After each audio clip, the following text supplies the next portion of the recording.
Hey guys, so welcome to my YouTube channel. नोंथांमोनखौ आंनि creator video YouTube चेनेलाव बयखौबो गिबियावनो बरायनानै लाग्रोनाय जाबाय guys. दायो दं आङो दिमाकुचि स्टेडियामाव. So बयबो मिथिखायो नोंथांमोना दिनै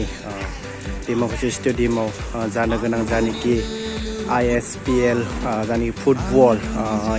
first inter 6 schedule premier league 2000 खालामदों BTR गभर्नमेन्टआ गामिनिफ्राय स्टार्ट जागोन जोंहा जानिखि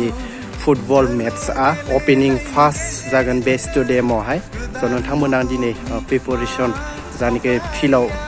डेक'रेसन खालामनाय बेखौ आं नोंथांमोननो दिन्थिनो आखायाव लानाय जाबाय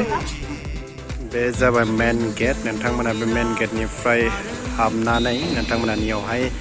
गेलारि नुगोन मोननै गेलारि दङ बे जाबाय बे मोनसे आरो ओमफ्राय बे मोनसे बेनिफ्राय बिथिंहाय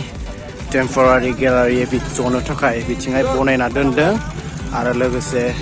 बिथिंबो मोनसे टेम्परारि गेलारि जनो थाखाय बिथिंहाय बनायना दोनदों स' नायलांबाय था नोंथांमोना दिन्थिलांबाय थागोन हाय नाय बिथिंहाय खामानि सोलिबाय थादों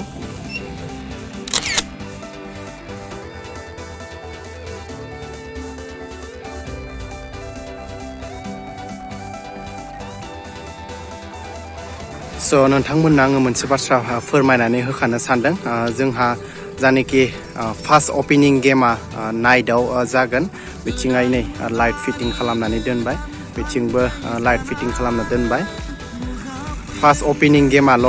नाइटआव जागोन टाइमा जाबाय 6:15 नोंथांमोननो आङो कमिउनिटि टेबाव प्रग्राम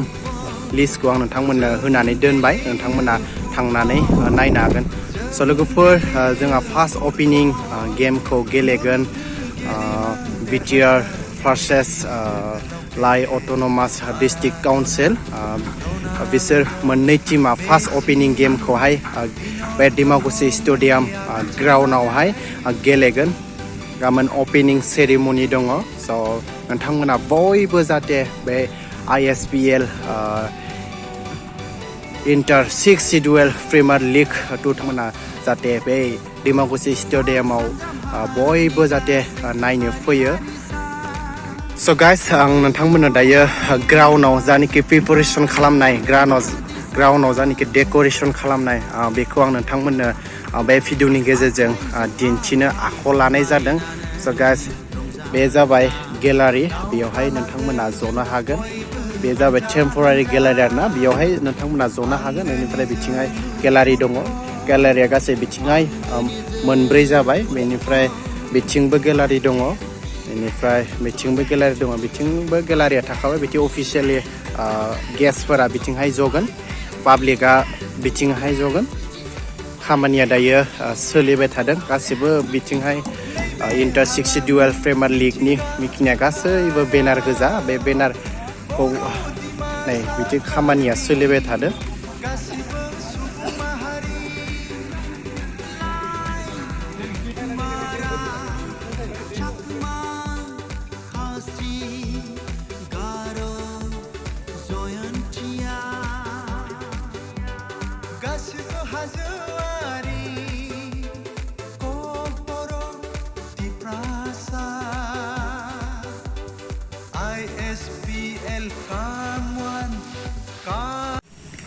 जोंहा गाबोन प्रग्रामा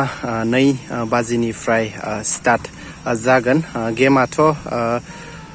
नाइटआवसो जागोन 6:15 निफ्राय गेमा स्टार्ट जागोन जोंहा ओपनिं सेरेमनिया 2 PM निफ्राय स्टार्ट जाग्रोगोन बेनिफ्राय बेयाव गोबां जोंहा प्रग्राम नोंथांमोना नुनो मोनगोन कालचार प्रग्राम बेवहाय नुनो मोनगोन आरो लोगोसे हांख्रायजानाय मुंदांखा सिंगारफोर बेवहाय लिंनानै लानानै फैदों गोबां नोंथांमोना कालचार प्रग्राम बेवहाय नुनो मोनगोन आसा खालामो नोंथांमोना नायनो फैगोन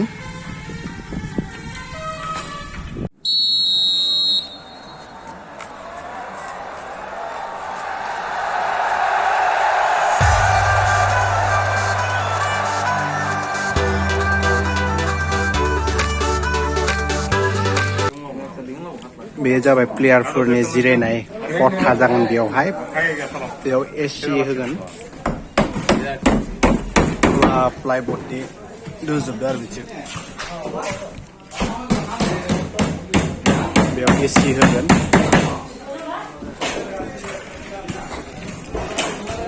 बैथिंबो मोनसे दं मोननै टीमनि थागोन बिथिं मोनसे टीम थाबाय बेनिफ्राय बिथिं मोनसे थाबाय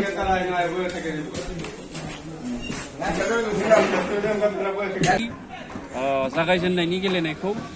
बड'लेण्ड आरो लाइ बे मोननै काउन्सिलनि गेलेगिरिनि गेजेराव बेखौ खुंनाय जागोन आरो मोनसे गोजोनथाव बाथ्रा गेलेनाय जागायजेननायनि सिगाङावनो बेखेवजेननाय गेलेनाय जागायजेननायनि सिगाङावनो बड'लेण्ड टेरिटरियेल काउन्सिलनि IMMCL आरो दिमा हासावनि IMMCLजों मोनसे रंजानायनि मोनसे फ्रेन्डलि फुटबल मेट्सखौ जोङो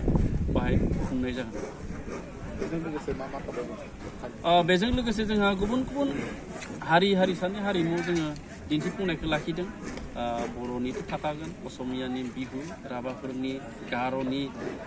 आदिबासि गोबां